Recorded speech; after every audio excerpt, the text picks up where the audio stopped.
Hello guys, welcome back to my YouTube channel barrister Babu. देखिए, general exception की series को continue करते हुए आज का हमारा जो एक्ट है वो पढ़ते हैं हम जुडिशल एक्ट के बारे में। सेक्शन 15 और सेक्शन इस चीज़ से डील करता है कि जो कि जजेस और उसके स्टाफ को इम्यूनिटी ग्रांट करता है किसी भी क्रिमिनल लाइबिलिटी से, यदि कोई भी उन्होंने काम किया है गुड फेथ में और ड्यू कोर्स ऑफ लॉ किया है, तब उनकी वहाँ पे कोई भी क्रिमिनल लाइबिलिटी नहीं बनती। ये दो चीज़ें आप याद रखिए, गुड फेथ में होना चाहिए और ड्यू कोर्स ऑफ लॉ होना चाहिए। अब इसके पीछे का रीज़न क्या है? देखिए, सबसे पहले हम इंश्योर करते हैं कि जजेस जो है इंडिपेंडेंटली काम करें, किसी के प्रेशराइज में आके यहाँ पे काम ना करें। दूसरा, जब वो कोई भी अपनी ड्यूटी फुलफिल कर रहे हो वहाँ पे, जब भी कोई भी केस को डिसाइड कर रहे हो, कोई भी जजमेंट या कोई भी ऑर्डर दे रहे हो, तो वो बिना किसी डर के, दबाव के, अंडर इन्फ्लुएंस के, कॉर्सन के, किसी से भी डरे बिना उस चीज़ को वहाँ पे जजमेंट दें। साथ के साथ उनको इस बारे में ये नहीं होना चाहिए कि अगर हम उसके अगेंस्ट कोई ऐसा जजमेंट दे देंगे या कोई भी जजमेंट देंगे उसको अफेक्ट करेगा, तो उसकी कॉन्सिक्वेंसेज मेरे ऊपर क्या होंगे। लेकिन यहाँ पे इस चीज़ का कोई मतलब नहीं है। लॉ हमें इस चीज़ को ग्रांट करता है कि जजेस जो है इंडिपेंडेंटली काम करने चाहिए। साथ के साथ उन्हें किसी भी बात का फियर नहीं होना चाहिए, ना ही उनको इस बात का डर होना चाहिए कि उनके ऊपर क्या लाइबिलिटी आएगी। क्यों? क्योंकि गुड फेथ में होगा वो काम, साथ के साथ ड्यू कोर्स ऑफ लॉ होगा। अब देखिए, यहाँ पे दो लोगों को इम्यूनिटी ग्रांट की है, सबसे पहले जज को और उसके स्टाफ को। अब दोनों को क्यों ग्रांट की गई है वो हम इसमें पढ़ते हैं। देखिए, सेक्शन 15 जो बात करता है जुडिशियल एक्ट के एक जज के बारे में। Nothing is an offence which is done by a जज वाहिल एक्टिंग जुडिशियली। यहाँ पे देखिए, सबसे पहली बात, एक्टिंग जुडिशियली होना चाहिए वहाँ पे वो काम। साथ के साथ in the exercise of any power which is और विच इन गुड फेथ। दूसरी बात, यहाँ पे गुड फेथ होना चाहिए। He believes to be given to him by law. यहाँ पे जो उसको पावर दी गई है, जो भी वो अपनी ड्यूटी फुलफिल कर रहा है, वो एक लॉ के द्वारा यहाँ पे ग्रांट होनी चाहिए। यहाँ पे तीन चीज़ें सबसे इंपॉर्टेंट है। सबसे पहले, वो एक जज होना चाहिए, एक्टिंग जुडिशली होना, काम कर रहा हो वो जज के रूप में। दूसरा, उसका काम जो है गुड फेथ में होना चाहिए। थर्ड, वहाँ पे जो पावर जो दी गई है, उसको ड्यूटी जो दी गई है वहाँ पे काम करने की, वो लॉ के द्वारा दी गई है। इंग्रेडिएंट्स देखते हैं इसके। सबसे पहले यही बात गई है, act must be done by a जज।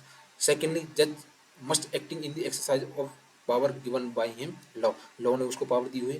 द जज must acting in the exercise of power which is good faith he believes to be given by law. वहाँ पे उसको गुड फेथ में वो काम करना चाहिए। यहाँ पे तीन इंग्रेडिएंट्स है, आप इस चीज़ को याद रखिए। अब इसका एग्जांपल देते हैं। ए death sentence given by a जज is protected under this section. अब देखिए, एक जज ने कोई डेथ सेंटेंस दी है, यहाँ पे वो उसको प्रोटेक्शन मिली हुई है, इम्यूनिटी ग्रांट है कि वहाँ पे कोई भी उसके ऊपर क्रिमिनल लाइबिलिटी नहीं है। क्यों? देखिए, सबसे पहले मैंने आपको बताया था, जनरल एक्सेप्शन जो है वो दो पार्ट्स में डिवाइड है। एक एक्सक्यूजेबल, दूसरा जस्टिफाइड। यहाँ पे जज का जो काम है, जो ये सेक्शन 15 और 16 डील करता है, वो जस्टिफाइड एक्ट के अंदर आता है, जस्टिफाइड की जो है कैटेगरी में आता है। क्यों? क्योंकि यहाँ पे लॉ ने उसको पावर दी है, वो गुड फेथ में काम कर रहा है, एक लॉफुल मैनर में वो काम कर रहा है, इसलिए यहाँ पे उसकी कोई भी क्रिमिनल लाइबिलिटी नहीं बनती।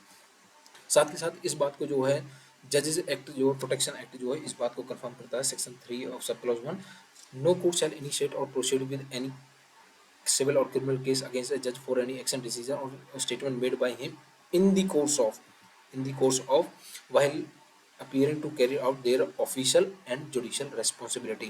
वो अपनी ड्यूटी कर रहा है, उसकी जुडिशियल रेस्पॉन्सिबिलिटी है वहाँ पे उस काम को करने के लिए, और लॉ ने उसको उस बात की पावर दी है, इसलिए वहाँ पे उसकी कोई भी लाइबिलिटी नहीं बनती।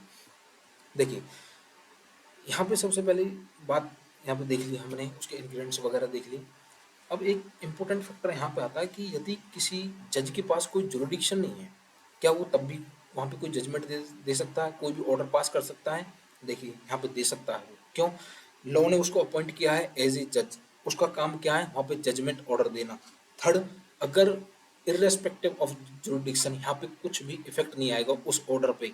हालांकि इस चीज़ को भी हम दो कैटेगरी में आगे जाके देखेंगे कि क्या वो जो ऑर्डर है उससे एक्यूज पर्सन जो है हर्ट हुआ है, क्या उसको कोई ग्रीवेंस हुई है, कोई प्रिजुडाइज हुआ है? यदि हाँ, तब हम उसको जो है रिवर्ट कर सकते हैं। लेकिन यहाँ पे उसके ऊपर तभी भी कोई भी क्रिमिनल लाइबिलिटी नहीं आएगी, सिर्फ एक कंडक्ट के ऊपर उसके ऊपर इंक्वायरी हो सकती है, इसके अलावा कुछ नहीं होगा। लेकिन यदि उनका एक्ट जस्टिफाइड है, तब उसको यहाँ पे कोई भी क्रिमिनल लाइबिलिटी नहीं आएगी। अब देखिए, यहाँ पे केस हुआ था राम प्रताप शर्मा वर्सेस ध्यानत, 1977 का सुप्रीम कोर्ट का जजमेंट है। यहाँ पे एक जज थे जो Punjab and Haryana high court के थे। उन्होंने किसी गवर्नमेंट की पॉलिसी को जो है क्रिटिसाइज किया था, और जब क्रिटिसाइज किया तो वहाँ पे बहुत ज़्यादा हंगामा हुआ, और बार मेंबर्स ने उन्होंने बार मेंबर ने प्रेसिडेंट साहब को लिखा कि इसके कंडक्ट के ऊपर कि एक जज का यहाँ पे ये काम नहीं है कि गवर्नमेंट की पॉलिसी को जो है क्रिटिसाइज करे इन अनलॉफुल मैनर। यहाँ पे लॉफुली मैनर में उसने क्रिटिसाइज नहीं किया, उसने ओपनली अटैक दी गवर्नमेंट किया। यहाँ पे देखिए मेंशन है ओपनली अटैक गवर्नमेंट। यहाँ पे उसने एक लॉ के तहत उसको जो है क्रिटिसाइज नहीं किया, यहाँ पे अपनी पर्सनल व्यूज दिए थे। साथ ही साथ उन्होंने प्रेसिडेंट साहब को यहाँ पे एक लेटर लिखा, उन्होंने कहा कि इसके ऊपर जो है मिसकंडक्ट का जो है उनके ऊपर चार्ज लगाया जाए और उनके ऊपर ट्रायल स्टार्ट की जाए। लेकिन हाई कोर्ट ने यहाँ पे बजाय जज के उसके ऊपर कोई भी एक्शन लेने के बजाय बार मेंबर्स के अगेंस्ट ही एक क्रिमिनल कंटेम्प्ट की जो है प्रोसीडिंग के लिए नोटिस इशू कर दिया कि वो उनसे माफ़ी मांगे वगैरह वगैरह ये सब था। लेकिन जब ये matter high court supreme court पहुंचा, वहाँ पे जाके इस चीज़ को कोर्ट ने क्लेरिफाई किया। It was held that the addressing political issue is not a part of जजेस ड्यूटी। देखिए यहाँ पे जज की ड्यूटी नहीं है कि गवर्नमेंट ने क्या पॉलिसी बनाई है क्या नहीं, उसका काम तब है जब कोई पिटीशन उनके पास लेके जाए, कोई एप्लीकेशन उनके पास लेके जाए कि जी इस चीज़ से हमें हर्ट हुआ है या फिर हमें प्रेजुडिस हुआ है, साथ के साथ यहाँ पे इस चीज़ से बहुत ज़्यादा सोसाइटी हमारी हार्म हो रही है, अफेक्ट हो रहा है उनको, और ये एक लॉफुली तरीके से नहीं है, तब जाके एक जज वहाँ पे जो है काम कर सकता है उस पॉलिसी के तहत। लेकिन वो अपना पर्सनल ओपिनियन दे रहा, यहाँ वो उस चीज़ की जो है इम्यूनिटी ग्रांट नहीं है। और उसी बात को सुप्रीम कोर्ट ने कंफर्म किया, जज does not immunity under section 15 of the BNS act. यदि वो गवर्नमेंट की पॉलिसी को ओपनली जो है क्रिटिसाइज कर रहा है तो यहाँ पे उस चीज़ को नहीं मिलेगी। ये था हमारा सेक्शन 15 जहाँ की एक जजेस को जो है प्रोटेक्शन दी गई है। अब हम बात करते हैं सेक्शन 16 की। अब जज ने अपना काम कर दिया, जज ने एक ऑर्डर साइन कर दिया या एक वारंट इशू कर दिया कि ए पर्सन को जो है अरेस्ट करके ले गया। अब देखिए यहाँ पे दो तरीके से मैं इस चीज़ को डील करना चाहूँगा, बताना चाहूँगा आपको। यदि एक person by the order of the court एक वारंट लेके जाता है किसी पर्सन को अरेस्ट करने के लिए और उसको अरेस्ट करके लेके आता है और वहाँ पे अपनी कस्टडी में उसको रखता है, ये तो हुआ लॉफुल मैनर में। एक लॉ के तहत तो एक प्रोसीजर के तहत उसको अरेस्ट किया गया, जज ने साइन किया, उसके बाद उसको बताया कि आपके पास क्या चार्जेस लगे हैं आपके अगेंस्ट में, साथ के साथ उसको फिर अरेस्ट करके लेके आए। दूसरा, यदि आप अनलॉफुली तरीके से बिना किसी कोर्ट की जजमेंट के, बिना किसी कोर्ट के ऑर्डर के, वारंट के आप किसी पर्सन को जो है अरेस्ट करके लेके आते हो और अपने पास रखते हो, तो यहाँ पे होती है अनलॉफुल डिटेंशन। यहाँ पे उसके अगेंस्ट जो है प्रोसीडिंग स्टार्ट हो सकती है। क्यों? क्योंकि यहाँ पे अनलॉफुल मैनर के तहत वो जो है काम हुआ था। लेकिन इस बात को सेक्शन 16 कंफर्म करता है कि जब भी कोई स्टाफ, कोई भी वहाँ पे जुडिशल का जो स्टाफ है वो ऑर्डर को एग्जीक्यूट करता है ऑर्डर को, तब वहाँ पे उसकी कोई भी क्रिमिनल लाइबिलिटी नहीं होती। लाइबिलिटी क्यों नहीं होती? क्योंकि जज ने एक ऑर्डर दिया है, ऑर्डर साइन किया है, उसको पावर दी गई है लॉ के द्वारा और लॉ के द्वारा ही वो वहाँ पे काम कर रहा है। इसलिए यहाँ पे उसके स्टाफ को भी जो है, जो भी वहाँ पे स्टाफ, नॉट पर्सनल स्टाफ जो घर पे काम करते हैं, जो वहाँ पे ऑफिस में काम करते हैं, एक कोर्ट में काम करते हैं, जो पीएन वगैरह होते हैं या फिर प्रोसेसर सर्वर होते हैं या फिर पुलिस होती है जो वहाँ पे वो काम करते हैं, वो by the order of the law करती है और by the order of court करती है। यहाँ पे उस चीज़ को जो है इम्यूनिटी ग्रांट की गई है। If such immunity is not grant then it would be impossible to execute the implement order of the court. अब यहाँ पे देखिए ये बात सबसे जरूरी है, यदि हम यहाँ पे उसके स्टाफ को जो है इम्यूनिटी ग्रांट नहीं करेंगे, तब यहाँ पे हमारे जो भी ऑर्डर हैं, जो भी कोर्ट के ऑर्डर हैं, उसको हम एग्जीक्यूट नहीं कर पाएंगे, इम्प्लीमेंट नहीं कर पाएंगे। इस वजह से यहाँ पे उनको इम्यूनिटी ग्रांट करना जरूरी है। इसी बात को कंफर्म करता है section 393 sub clause 5 of BNSS। यहाँ पे क्या होता है, जब देखिए जब जज कभी भी एक डेथ ऑर्डर साइन करता है कैपिटल पनिशमेंट के लिए, तब वहाँ पे हैंगमैन के लिए ऑर्डर किया जाता है। ये सेक्शन 393 यहाँ पे जो बात करता है। अब यहाँ पे जब हैंगमैन काम करता है तब यहाँ पे देखिए उसकी इंटेंशन भी है, उसको नॉलेज भी है जो वो एक्ट कर रहा है, लेकिन साथ के साथ यहाँ पे क्या है, वो एक लॉफुल मैनर से कर रहा है, एक कोर्ट ऑर्डर के थ्रू कर रहा है। दूसरा, वो पावर जो है, उसको जो रेस्पॉन्सिबिलिटी ड्यूटीज जो है वो एक लॉ ने उसको दी है ताकि वो उस पर्सन की डेथ कर सके। अब देखिए जल्लाद जब कभी भी फांसी देता है तब वो चेक भी करता है फांसी देने के बाद क्या वो पर्सन मरा या नहीं मरा, एक्यूज जो है। तो यहाँ पे क्या है, उसकी इंटेंशन भी है डेथ करने की, उसको नॉलेज भी है, लेकिन फिर भी यहाँ पे उसको इम्यूनिटी ग्रांट की गई है। क्यों? क्योंकि वो कोर्ट के ऑर्डर को जो है यहाँ पे फॉलो कर रहा है। अब देखिए यहाँ पे इसकी बेरेक्ट की लैंग्वेज समझना बहुत जरूरी है। इसमें क्या कहता है, nothing which is done in the pursuance of, मतलब कि जो भी ऑर्डर है उसके तहत वो काम करता है, which is warrant by the judgment और ऑर्डर ऑफ द कोर्ट, उसके तहत वो काम करता है। If done while such judgment order remain in force. देखिए सबसे पहले इस बात को याद रखिए, वो जो भी ऑर्डर जो भी जजमेंट के तहत वो वहाँ पे काम कर रहा है वो रिमेन इन फोर्स होना चाहिए, वो मतलब कि अभी भी इन्फोर्समेंट में होना चाहिए, उसको लागू होना चाहिए कि हाँ अभी भी इसकी वैलिडिटी है काम करने की। यदि वो ऑर्डर एग्जीक्यूट हो चुका है एक बार, तब हम उसको दोबारा एग्जीक्यूट नहीं करते तब तक कि जज उसको री इशू नहीं कर देता। तो यहाँ पे वो एक ऑफेंस नहीं है। Not with standing the court में हैव नो जुरिडिक्शन, इससे कुछ भी फर्क नहीं पड़ता कि कोर्ट के पास जुरिडिक्शन है या नहीं है उस जजमेंट को पास करने के लिए। प्रोवाइड, यहाँ पे एक प्रोविजन दी गई है, यहाँ पे एक प्रोवाइजो दी गई है। The person doing the act in good faith, सबसे पहले उसका जो एक्ट है वो गुड फेथ में होना चाहिए। Believe that court has such jurisdiction, साथ के साथ कोर्ट के पास जुरिडिक्शन है उस बात को वो देने के लिए। देखिए यहाँ पे प्रोवाइजो इस चीज को जो है क्लैरिफाई करती है। ये था हमारा इम्यूनिटी ग्रांट जो है सेक्शन 15 और 16 में दी गई है। अब नेक्स्ट हमारा सेक्शन जो है वो है section 18, accident in doing a lawful act. तो देखिए हमने बहुत बार सुना होगा कि किसी पर्सन से एक्सीडेंट हो गया और उस एक्सीडेंट में उस पर्सन की जो है सामने वाले की डेथ हो गई, या कई बार खुद उस पर्सन की भी डेथ हो जाती है। लेकिन यहाँ पे दो चीज़ें बताई गई है, एक एक्सीडेंट और एक दूसरा मिसफॉर्चून। अब इन दोनों का मतलब क्या क्या है, दोनों चीज़ सेम है या नहीं है? देखिए दोनों का मतलब अलग है, भले ये, और इन दोनों को हमने एक ही सेक्शन में जो है दिया हुआ है। एक्सीडेंट का मतलब होता है जब आप किसी सामने वाले पर्सन को जो है इंजरी होती है।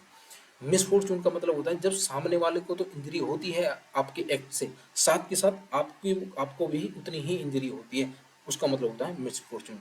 अब देखिए, it exempt a person from liability if done accidentally without any criminal intention और नॉलेज। ये सबसे इंपॉर्टेंट बात है यहाँ पे, विदाउट एनी क्रिमिनल इंटेंशन और नॉलेज। वहाँ पे जो भी पर्सन से वो एक्ट हुआ है, जो भी एक्सीडेंट हुआ जिसकी वजह से किसी पर्सन को चोट लगी, ग्रीवियस हर्ट हुआ या डेथ हुई है, कुछ भी हुआ है, वहाँ पे उस पर्सन की क्रिमिनल इंटेंशन नहीं होनी चाहिए, साथ ही साथ उसको नॉलेज नहीं होनी चाहिए कि मेरे एक्ट के द्वारा उस सामने वाले पर्सन को जो है इंजरी हो सकती है या उसके कॉन्सिक्वेंसेस ऐसे हो सकते हैं जो मेरा एक्ट है। इसका देखिए एग्जांपल बताता हूँ। एक पर्सन ड्रिंक करके जो है गाड़ी ड्राइव कर रहा है और स्पीड में ड्राइव कर रहा है, लिमिट उसकी 80-100 के अप्रॉक्स है, या फिर आप 60 भी अप्रॉक्स मान लीजिए। अब देखिए यहाँ पे भले ही उस पर्सन की इंटेंशन नहीं थी कि मैं किसी को हर्ट करूं, लेकिन उसको नॉलेज थी कि मैं ड्रिंक करके गाड़ी जो है ड्राइव कर रहा हूं, हो सकता है सामने वाले पर्सन को इंजरी हो जाए, या सामने वाले पर्सन को अचानक से मेरे सामने आ जाए, या हो सकता है कोई बच्चा मेरे सामने आ जाए, कोई बुजुर्ग मेरे सामने आ जाए, या फिर हो सकता है वो इर्रेस नेग्लिजेंस के थ्रू जो वहाँ पे ड्राइव कर रहा हो, रेस जो है ड्राइविंग कर रहा हो वहाँ पे। तो यहाँ पे भले ही उसकी इंटेंशन नहीं है, लेकिन उसको नॉलेज है कि जो मेरा एक्ट है वो लॉफुल नहीं है, अनलॉफुल तरीके से किया। देखिए इसकी हेडिंग में ही सबसे पहले ये चीज़ बात की गई है, accident in doing a lawful act. यहाँ पे हमारा एक्ट जो है वो लॉफुल होना चाहिए।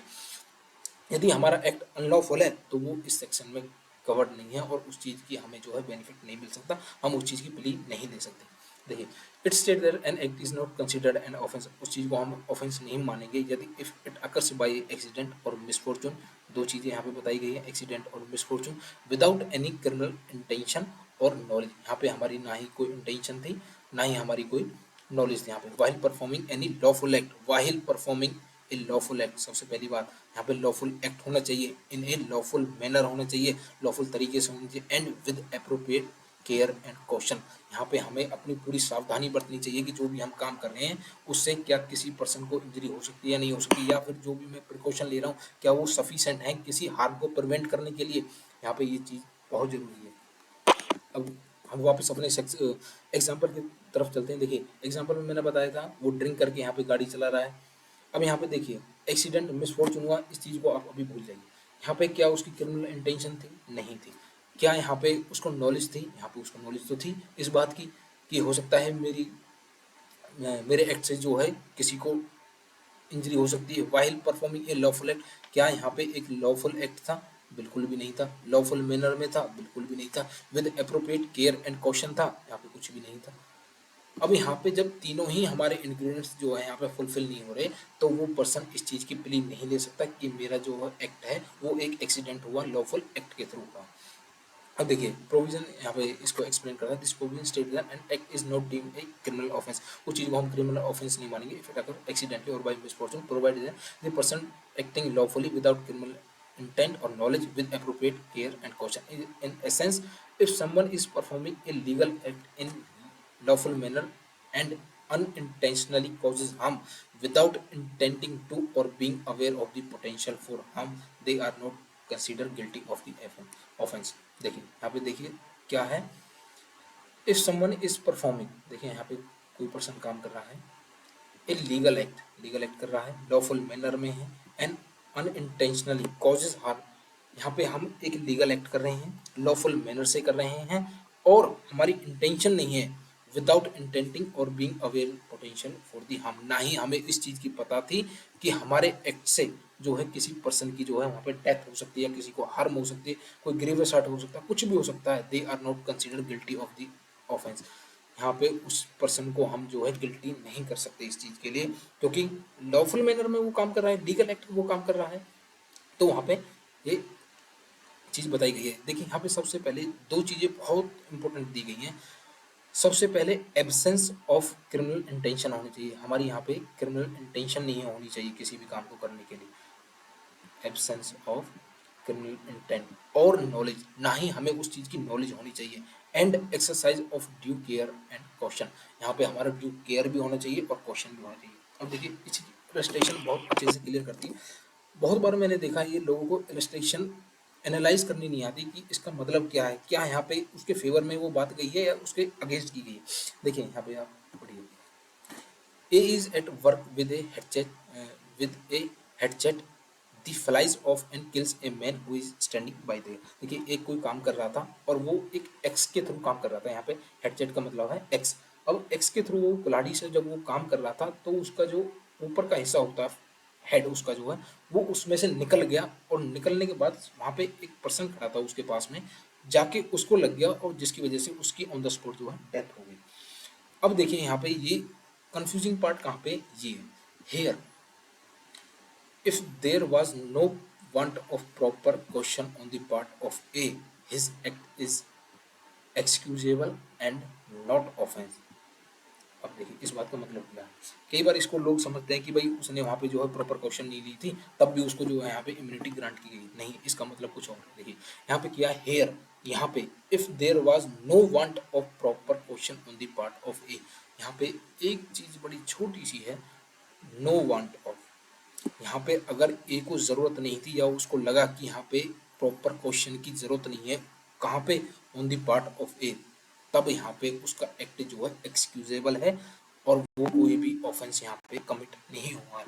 यदि सेम एग्जांपल मैं लेता हूँ, यदि एक कुल्हाड़ी से काम कर रहा है जहाँ पे बच्चे खेल रहे हैं, अब तब वहाँ पे जो उसका जो है ऊपर का हिस्सा जो है निकल जाता है, उसकी वजह से वहाँ पे उसकी डेथ हो जाती है, तब हम उसको कहेंगे कि हाँ यहाँ पे एक लॉफुल मैनर में जो है उसने वो काम नहीं किया, और साथ ही साथ वहाँ पे प्रॉपर क्वेश्चन और केयर नहीं थी।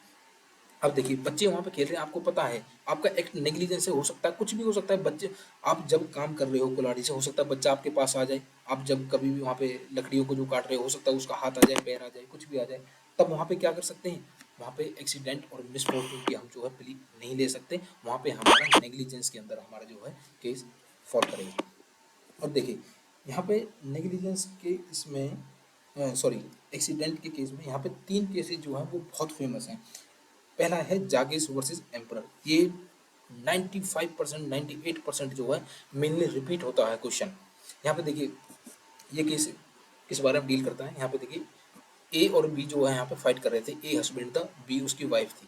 यहाँ पे जब वो दोनों फाइट कर रहे थे तब ड्यूरिंग द फाइट वहाँ पे ए ने जैसे ही मुक्का चलाया अपनी वाइफ की तरफ, कोई भी हो सकता है कुछ भी किया हो या फिर डंडा या लकड़ी से कुछ भी उसको मारा हो, तब उसका बच्चा जो है छोटा बच्चा उसका बीच में आ गया उस लड़ाई में, और जिसकी वजह से वो चोट उसको लग गई और उसकी डेथ हो गई। अब यहाँ पे उसने प्ली ली कि जी हम तो लड़ाई कर रहे थे और ये तो एक्सीडेंट हुआ है, मेरी यहाँ पे कोई भी इंटेंशन नहीं थी ना ही नॉलेज थी, जिसकी वजह से मेरी बच्ची की जो है यहाँ पे डेथ हो गई। लेकिन कोर्ट ने यहाँ पे देखिए कुछ चीज़ें एनालाइज की। सबसे पहली बात, क्या जब वो दोनों लड़ाई कर रहे थे यहाँ पे वो एक लॉफुल मैनर में लड़ाई थी, यहाँ पे हम बिल्कुल भी नहीं कह सकते। क्या कभी लड़ाई कोई लॉफुल मैनर में हो सकती है? हो सकती है कि हम कह सकते हैं कि भाई हम लड़ाई कर रहे हैं आप बीच में मत आना, या फिर एक प्रॉपर हम लॉफुल तरीके से जो लड़ाई कर सकते हैं? नहीं, यहाँ पे लड़ाई जो अपने आप में ही एक लॉफुल मैनर नहीं है, लॉफुल एक्ट ही नहीं है, ना ही वो इस तरीके से वहाँ पे लड़ाई कर रहे थे। भले ही यहाँ पे एक्सीडेंट की वजह से उसके बच्चे की डेथ हुई, यहाँ पे उसकी इंटेंशन नहीं थी, उसकी नॉलेज नहीं थी उस चीज़ को काम करने के लिए, लेकिन वहाँ पे उसका लॉफुल एक्ट नहीं था, लॉफुल मैनर में नहीं था, साथ के साथ यहाँ पे प्रॉपर कॉशन और केयर नहीं की गई थी।